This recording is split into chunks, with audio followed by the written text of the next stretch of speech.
Single-dosing espresso grinders with 64mm flat burrs have made a name for themselves in recent years. However, from one manufacturer or partly from other manufacturers. Now, there's something new, Emil. It's not completely new, but it's relatively new. They've created several interesting grinders in the Far East, yet they also offer products with relatively high quality. Beside us today is the Emil T64, single-dosing espresso grinder, and it really convinced us in many aspects. As always, there are a few things we didn't like as much, but overall an interesting grinder, and you'll find out more in this video.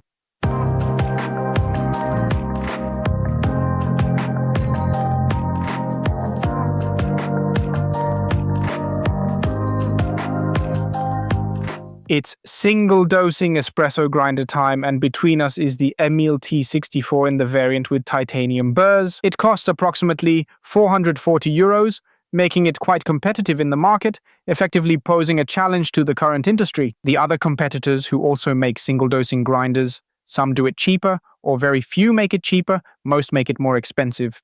And of course, we've examined the grinder. Michel, we meet every week testing espresso for several years now. At first, we didn't get along, but now we have reached an agreement. Here too, and for several years we've been testing machines, and by now, I don't know, tested 70 or 80 grinders, 60 or 70 espresso machines, made around 500 videos, and are on a coffee journey. If you'd like to come along with us on our journey, subscribe to this channel. Yes, indeed, we also have 2 extra channels. We'll do a short summary and then an English version. So if you'd rather hear it in English, you can click over there.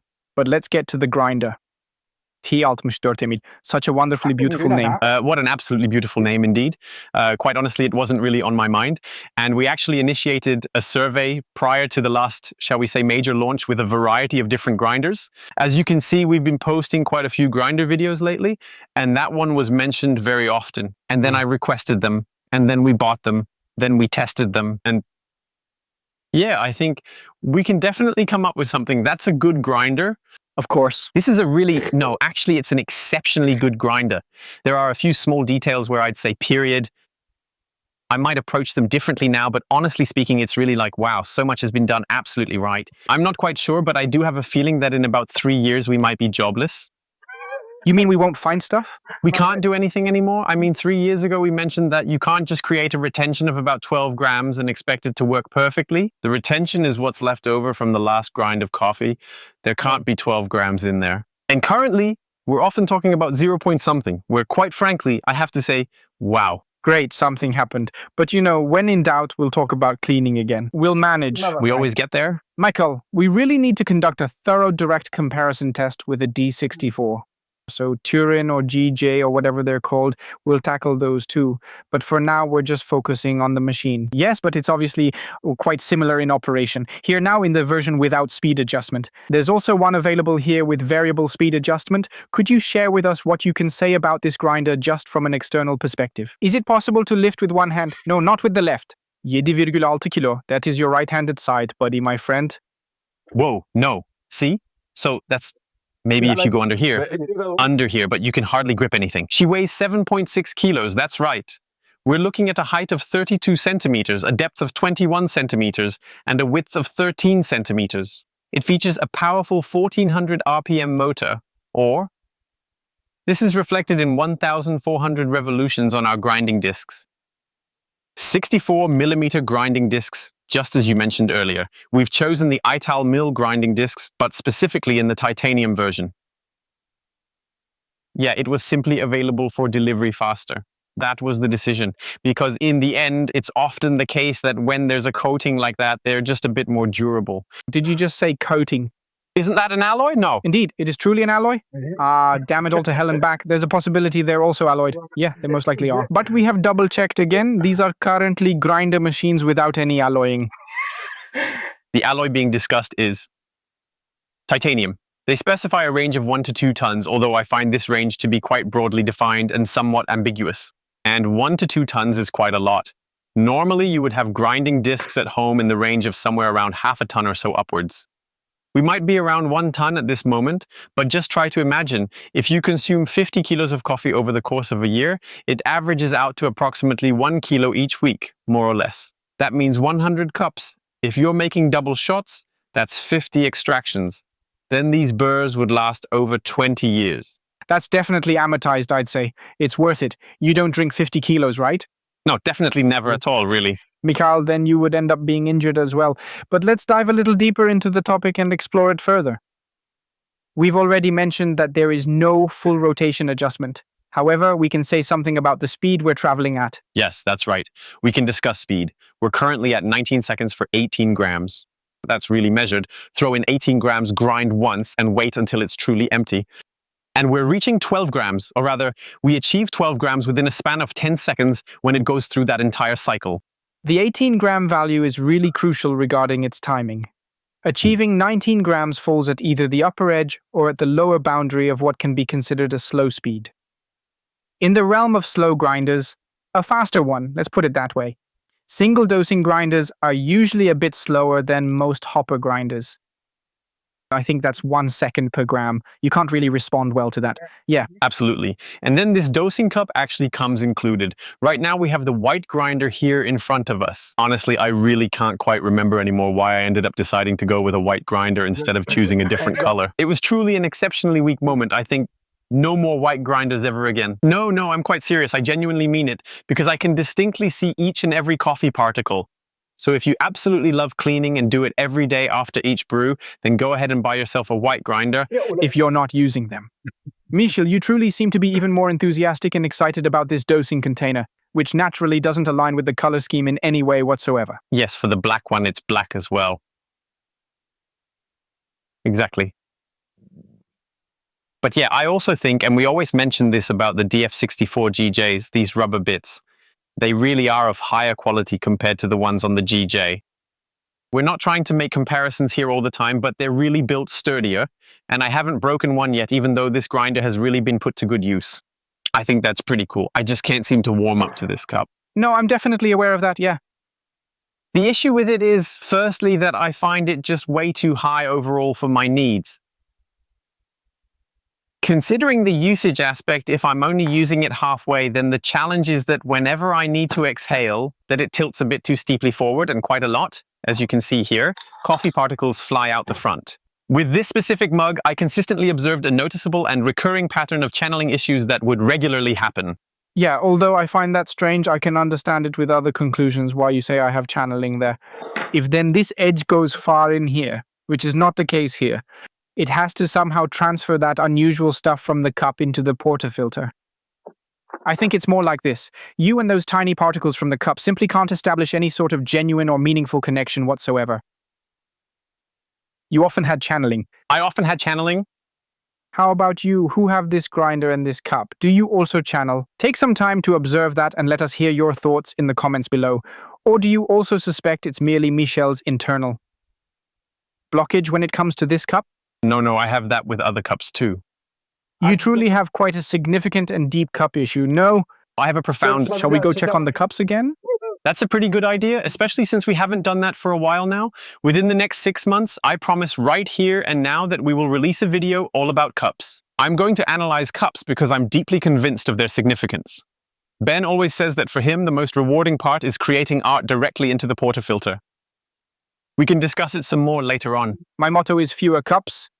Theoretically, the answer is yes, but when it comes to practical application, it truly hinges on which specific cup you mean. And fundamentally, for those who are intrigued by the topic of the cup, it's consistently crucial that the cup does not get placed inside the portafilter, but rather just sits on top of it. That's why I absolutely agree with you entirely. It's quite feasible to handle it that way. I will provide the necessary data. Yeah. We're absolutely excited. We're eagerly waiting too, Michel. And once again, I believe we'll, even though all the grinders are good, just in case, have a conversation about cups. Let's now have a discussion about the temperature. Yeah, well, it does allow my hot flash to have a positive aspect when I use it to brew espresso, making it worth a cheer, but the thing itself doesn't get warm in the slightest. We're currently at 29 degrees with no real noticeable change. Large grinding discs, of course. It's really no big deal at all. Yes, but they were built completely sealed, lacking any form of ventilation whatsoever. I still remember back in the day we used to have many grinders with small discs or 64 grind discs, and those tended to heat up easily. That's why it's worth mentioning again we don't have any warming and thus no negative impact on the coffee itself, and otherwise the overall value. When considered in terms of the price, but also fundamentally independently of that, really seems quite good to me. Absolutely. Personally, I really like a sturdy button that lights up only when you press it. Definite pluses, absolute plus points. I discover a very high quality blower. Certainly, you absolutely have a wooden lid that also includes an aluminum plate alongside a silicone seal embedded inside. I absolutely think it genuinely takes everything that extra mile. It truly is just going that additional step further. I mean, the cup itself isn't bad. Please make comments, everyone who has this cup. Another topic, and I find the idea that you can actually remove it's truly gigantic, really super good. It's quite taken with the idea now. Yeah, but it's just well done.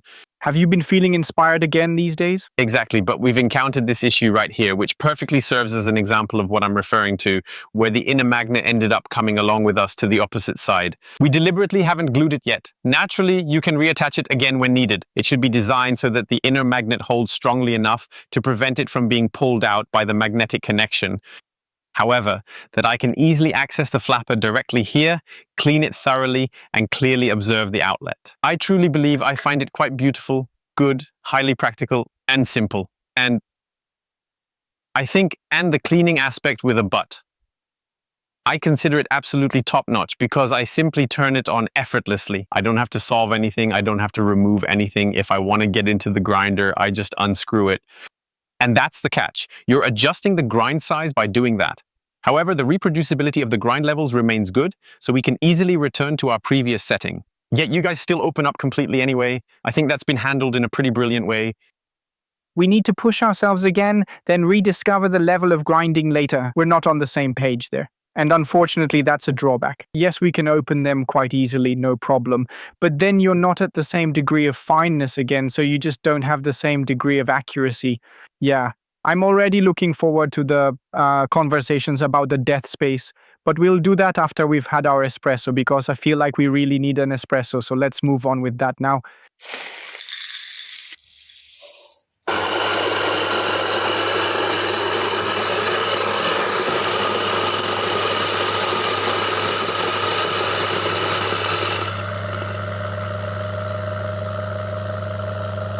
The problem is that coffee keeps coming all the time and you have to...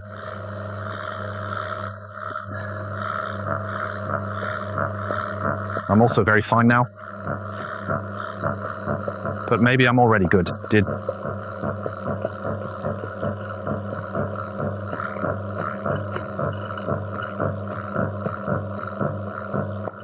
Still resistance.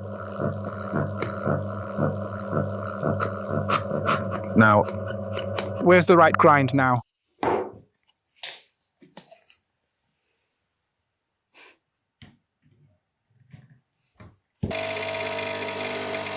yeah, I almost like it too. Thank you very much. Absolutely. Oh, with a lovely and full creamer on top.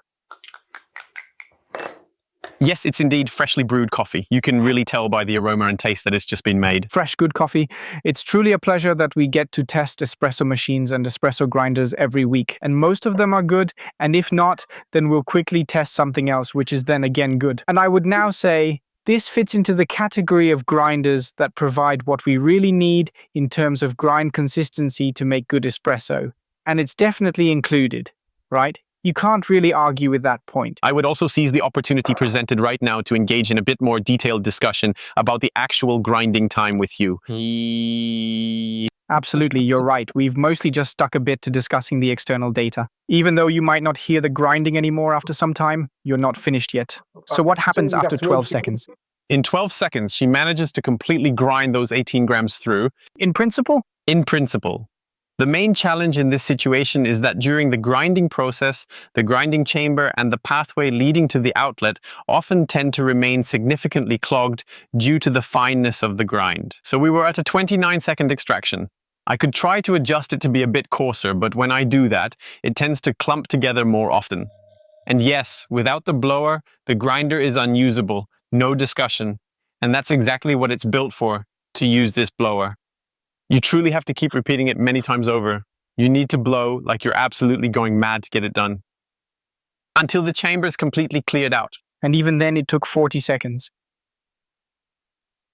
12 seconds of consistent grinding and then a solid 28 seconds of pumping are needed until everything eventually comes out. And that is, of course, a hint. From my point of view, this makes the usability not very good. At the moment, we have a truly remarkable espresso here, and we can switch our focus back to it shortly. Yet that indeed genuinely is somewhat of an imposition. And then at 40 seconds, yes. It was the same with the earlier GJs. The initial acidifier faced the same issue. Yes, that it really does snap shut at some point with the flapper, so you end up having to really continue sploning endlessly until that bop finally comes and you understand. All right, now the air finally moves through and then it's outside. So that's about it, and we can still take a closer look at the particle distribution, particularly focusing on the titanium grinding discs. Yeah. Model for 444. It is very likely that the other model is quite similar in terms of the way in which the particles are distributed. And overall, it looks quite good.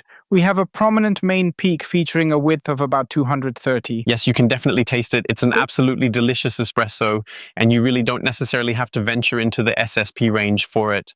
You have an espresso potential here, presenting you with the opportunity to change and enhance a lot. You can just use standard 64mm burrs, and with an SSP, this main peak becomes narrower again, meaning the coffees will be even clearer, somewhat more complex, but may lose a bit of body or density depending. But it's a super delicious espresso. I would say so too. Do we really need to say it like that? And maybe this is the moment to discuss the retention. When we talk about retention is always what's left in the mixing chamber. We then have the interchangeable or temporary retention, which simply gets completely replaced during the subsequent grinding process. And if you approach a dosing grinder with that perspective in mind, and there's 1 gram of coffee in that interchangeable retention, it's really damn good. Yeah, and also an absolute retention of 1 gram is indeed quite impressive. Take a look at all the Eurekas, they all have 2.5 grams and so on, and we've consistently rated them as good within their segment. In the segment of single dosing grinders, we try to ensure that as much of the coffee we put in at that moment also comes out the other side. And if there's approximately 0.7 grams building up around the catches, then that would typically be considered too much for a single dosing grinder, wouldn't you say? So you just have to expect, it doesn't sound like much, but these 0.7 grams that hang on these carriers, they'll stay in there. You won't be able to get them blown off with 30 seconds either. You didn't press it 3 times, you simply managed to blow one right out over here. And later on we ended up still being at 0.6. Sure, you can just go ahead and swap it back out. Even if I empty it completely now, clean it thoroughly, and repeat the process next time, it somehow seems to end up filled up once more. Yes, exactly. And that's not good. That's not good. There's potential for optimization. We are considering a reasonably affordable price range here. It's quite important to emphasize that we are looking at a grinder designed specifically for single dosing. Compared to the single dosing grinders, that's not a good value compared to all these traditional grinders, and there are still grinders out there with 5 or 10 grams. Absolute top-notch performance, not up for discussion. Plus, having a constant dead space of 0.3 isn't very much at all. That's really impressive. But please look at that in the right context. South, that's very important. We say now for a single dosing grinder, that's a lot, it's not good. However, in comparison to other grinders, it would simply mean if you already have the grinder or want to buy it, then you need to be aware that before making your coffee, you have to throw in 0.7 grams of coffee beans once, thoroughly painted over.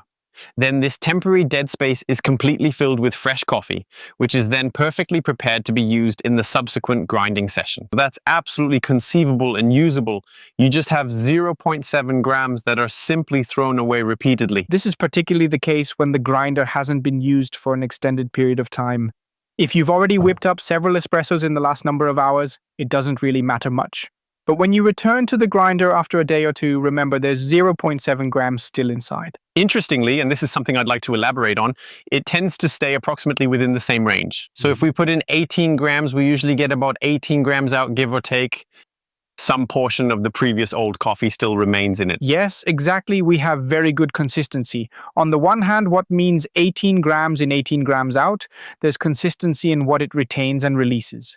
On the other hand, we also have great consistency when we adjust the grinder from one setting to another. That works very well too. Again, we can return nicely to the individual gradient points and then easily find our way back to the recipe. And that's also really quite impressive. So, and before we proceed to the conclusion, the sound volume is quite good. Very good. Yes. 77 decibels, she's doing very well there. I find that very pleasant. It has a pleasant sound. It's also, if I let it run like this, you can hear the engine. Yes, it has a bit of power, but it doesn't go into the absolutely extreme loud range. You can talk with no issues while doing it. Yes, I really like that. Emil, could you quickly attach the portafilter for us here? Before we proceed to the vehicle, it might be hours before 7, maybe with a hand from Michelle, ensuring that now a Zurich portafilter operates correctly, functioning smoothly. We continue to have the blue one as well, specifically, which remains quite vital. That's important to consider. This would now operate in this specific way, and I honestly find that to be quite smart indeed, yes. Can you adapt to using it in that manner or adjust to this usage approach? To pull in better, you can blow directly into it, and then this becomes less important, allowing you to criticize it even less than before. You need to be quite careful with the process, and particularly towards the end, you have to blow gently and with some delicacy to ensure that the coffee doesn't spill all over the grinder, like it unfortunately did in this instance. Or maybe go for a black grinder. Certainly, that's undoubtedly quite a fundamental principle. And with that, we then move on to the feedback. The portafilter holds well, and thus the grinder delivers much of what I promise. It has a few issues, primarily a larger temporary retention area for single dosing grinders, as well as a relatively extended grinding time required to thoroughly extract everything. You have to press down on the blower quite vigorously, almost like a madman, and we measure for about 40 seconds until the majority has really been extracted, and yet a little bit still remains in the temporary retention area. That's something we are certainly going to challenge against other grinders too, but that's all for today on the Emil T64. Michel, I'd say, all things considered. For the price, now we got it for 444. Just imagine if you take the other grinding discs. Our 400, so 64mm burrs, single dosing, excellent particle distribution, robustly constructed, and simple to clean. That's quite a substantial amount of grinder for just a modest sum of money indeed. Yes, and especially a lot of espresso quality, and that's the key point. We can now get annoyed about certain controls and so on, and chat about the retention of the brew group, but ultimately, you end up with a fantastic espresso, and I believe it's a very solid grinder, perfect for beginning your exciting espresso journey. And if you're keen to embark on this path, we'd be thrilled if you continue this journey alongside us by subscribing to the channel and perhaps checking in with us week after week when we explore the world of coffee again. Thank you all so much. Take good care.